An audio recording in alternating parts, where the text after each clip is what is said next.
నేర్పియాలి కదా. వాళ్ళు వస్తున్నారా రావట్లేరా చూసుకోవాల్సిన బాధ్యత ఎవరిది? రోజైతే నేను ఉండను కదా. నేను చెప్పేది నేను చెప్తా, నాకు దొరికితే ఉత్తకు కూడా వద్దాం. మళ్ళా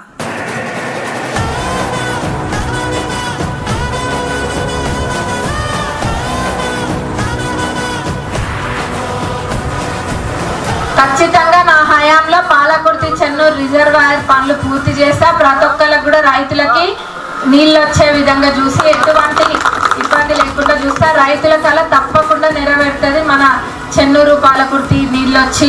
లోకల్ బాడీ ఎలక్షన్స్ లో అంటే స్థానిక సంస్థల ఎలక్షన్లలో సర్పంచ్లు వార్డు మెంబర్లు మటుకు మనోళ్ళని గెలిపియండి. ఖచ్చితంగా మీకు ఏదున్నా వాళ్ళు ముందుంటారని వాళ్ళ తరపున నేను మాటిస్తున్నా.